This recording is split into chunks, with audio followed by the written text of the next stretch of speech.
Deuxième chapitre, explication de la Mida, du trait de caractère qui s'appelle la Zehirut, la prudence. Ou en bon France, en traduction littérale, faire attention. Inyan Zehirut hu. Le sujet de la Zehirut, donc de l'attention, hu sheye Adam nizhar b'ma'asav ou b'nyanav, et que l'homme fasse attention à ses actions, à ses affaires. Affaire, c'est pas le business, c'est tout ce qu'il fait, tout ce qui le concerne. Kloma, c'est-à-dire, milbonen umfakeach al ma'asav udrachav. Il réfléchit et contrôle ses actions et ses voies. Atovim hem imlo, est-ce qu'elles sont bonnes ou pas?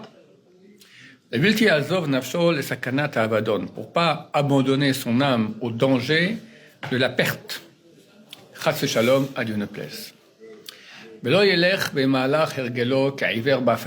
n'aille pas dans la voie de son habitude comme un aveugle dans l'obscurité. Un aveugle, il voit rien. Mais c'est encore l'obscurité, il voit c'est doublement rien. D'accord? Donc il dit quelqu'un qui suit son habitude, fait pas attention à ce qu'il fait, complètement aveugle. Et c'est maintenant le avadon, la perte. C'est-à-dire que l'habitude crée une forme de... On voit plus. Il y a beaucoup de problèmes que fait l'habitude. L'habitude, elle tue tout sentiment que nous avons, parce que quand on s'habitue à quelque chose, même au niveau physique, d'accord, je suis pas fumeur, Baruch Hashem. J'ai arrêté quand j'étais jeune, mais c'est connu. La première table, c'est la meilleure. Après, déjà, on finit la cigarette, d'accord? On s'habitue déjà. Et idem dans Avodat Hashem, en service de Dieu. Si on veut ressentir des choses, alors t'as qu'à voir Rosh Hashanah. Rosh Hashanah, c'est 2 jours. Le premier jour, t'es tout feu, tout flamme. Deuxième, déjà, le chauffard. Bon, il y en a qui s'endorment déjà pendant le chauffard. D'accord? On s'habitue à tout. Mais c'est pas le sujet du Rav ici. Le sujet du Rav est le suivant. C'est que si quelqu'un ne fait pas attention, il vit comment? Il vit normalement. Il laisse aller. Les choses vont normalement, d'accord? Sans rentrer en tension. Alors il va aller tout droit dans le fin fond de la perte. Parce que on a 2 parties en nous, une animale et une humaine. Et l'animal, c'est comme on a pris souvent l'exemple d'un cavalier et d'un cheval. Le cheval, il veut gambader, d'accord, il veut s'amuser. C'est le cavalier, il doit le retenir sans cesse. Si on laisse le cheval aller faire ce qu'il veut, on part en cacahuète. C'est exactement ce dont il parle ici. Mais Raph, comment seul on peut savoir si notre chemin il est bon ou pas? Parce que des fois, généralement, les gens qui sont dans le mauvais chemin, ils pensent que c'est le bon chemin pour eux. Donc comment seul on peut arriver à... Il va en parler. Vine, et voici. Zedavar shasechel yechayavehu vadai. C'est une chose que l'esprit, la raison, y contraint de façon vadai évidente. Car après que l'homme ait de la conscience et de l'intelligence, la siletatzmo, pour se sauver lui-même, donc, velivroach mavadon ishmato, et de fuir de la perte de son âme, comment est-ce qu'il serait possible qu'il ignore, alim enav, littéralement c'est fermer ses yeux, mais il va ignorer son sauvetage. Je ne peux pas avoir une bassesse et une mécréantise pire que cela, de façon évidente. Celui qui agit ainsi, il est moins que les animaux et les animaux sauvages, les animaux domestiques et sauvages, qui ont dans leur nature de faire attention, l'instinct de conservation, ils font attention à eux-mêmes. Et c'est pour cela, ils fuiront. Et fuiront, ces 2 termes, d'accord, de tout ce qui peut leur sembler être pouvant leur nuire. Donc il y a un instinct de conservation. Et celui qui va dans son monde sans réflexion, imtova darko oraa, est-ce que sa voie est bonne ou mauvaise? Il est comme un aveugle qui va au bord du fleuve. Pas les petites rivières qu'on a ici en Israël. Tu prends le Rhin, le Rhône, d'accord, et t'as un quai, et puis t'as rien à côté. Voilà, alors il va au bord du quai comme ça, puis s'il tombe, il tombe. Alors il dit maintenant, voilà, il est aveugle, il voit rien, il va au bord. Achar sakanato vadai atsuma. C'est clair que son danger est énorme. Verato krova mesalato. Et les chances que le mal lui arrive sont plus grandes qu'il soit sauvé. Kiulam chesron hashmira mipna ivaron ativ'i. Car le manque de sécurité provenant d'un aveuglement naturel, il est aveugle, ou d'un aveuglement voulu, provoqué, c'est-à-dire fermer les yeux de façon voulue et décidée, c'est la même chose. Le résultat est le même, le type ne voit pas, il va donc tomber. Donc, en deux mots, qu'est-ce que c'est que la zéirout? Faire attention. Pas laisser le cheval, donc notre partie en nous qui n'aime pas se tenir la tête, d'accord, on n'aime pas, ça nous saoule, etc.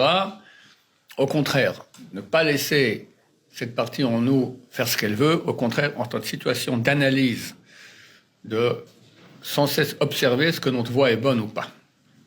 Veine, et voici. Irmiyahu, donc le prophète Jérémie, Hayamit Onen al Roa Benedoro, se plaignait du mal de sa génération. Parce qu'il était touché par la plaie de cette mauvaise mida. Qu'ils ignoraient leurs actions.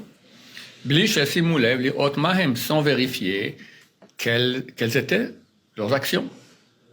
Est-ce qu'il faut la faire ou au contraire il faut l'abandonner? Et il a dit sur eux, il n'y a aucune personne qui regrette le mal qu'elle fait. Les morts ma'asiti, disant qu'est-ce que j'ai fait? Koloshav et Murusatam, tous y reviennent de leur course, comme un cheval transpirant dans la guerre. Un cheval, il court, chacun il est dans ses affaires, machin, tac, un jour après l'autre, tatati, tatata, les études, le machin, le bac, après le bac plus machin, après le mariage, ouais, tout la vie, à la fin on crève. Et on n'a rien fichu de sa vie, on a complètement raté. C'est-à-dire, qu'ils poursuivaient et allaient dans la course de leur habitude et dans leur voie, sans qu'ils prennent du temps pour eux-mêmes d'être pointilleux dans leurs actions et dans leur voie. Il s'avère qu'ils tombent dans le mal sans le voir. Pour pouvoir voir quoi dans le mal, il faut analyser, reconnaître qu'il est mal, sans voir rien. Oulam, néanmoins, c'est vraiment une des combines du Yetzer Hara, du mauvais penchant. De sa malignité, il est malin. L'arbid avodato bitmidut, d'alourdir son travail, le travail du Yetzer Hara, de façon continue, à l'émot ben Adam, sur les cœurs de l'homme. Le Yetzer Hara, il fait pression sur le corps de l'homme, ce sont continus et durs. Au point, il ne restera plus de moments pour réfléchir et pour voir dans quelle voie ils vont. Car il sait que si les gens mettaient même un petit moment pour faire attention à leur voix, il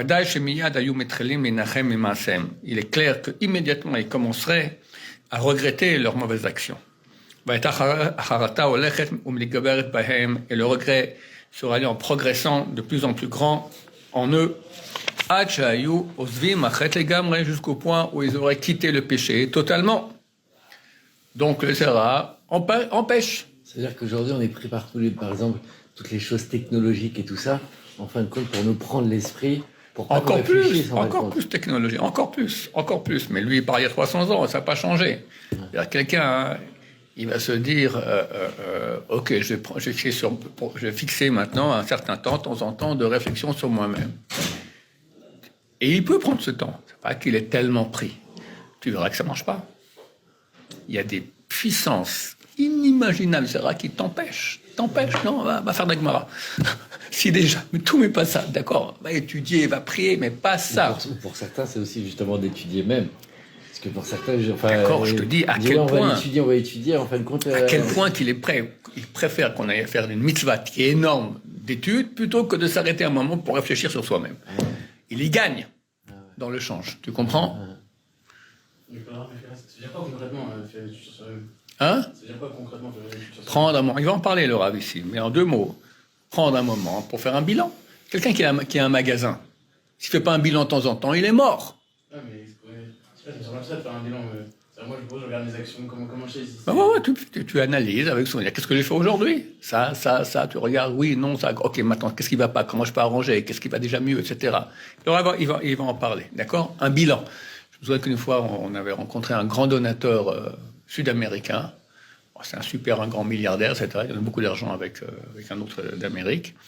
Il nous a dit qu'à une époque, il avait beaucoup de collègues milliardaires. Ils sont tous tombés. Pourquoi? Parce il fallait regarder, tous les jours, regarder son tableau. Et grâce à ça, il est arrivé comme ça à dévier, enfin, pas tomber. Les autres, c'était un peu moins rigoureux là-dedans. Tous sont tombés. C'est exactement la même chose. Si tu prends pas ton tableau de bord maintenant pour faire où tu vas, tu comprends, t'es pas en train de conduire un Boeing. T'es pas en train de conduire maintenant une navette spatiale. Tu conduis toi, ça vaut bien plus qu'un Boeing et qu'une navette spatiale. Maintenant, le type qui est en navette spatiale ou en Boeing, et il boit son café, et puis l'avion va tout seul, il va arriver où?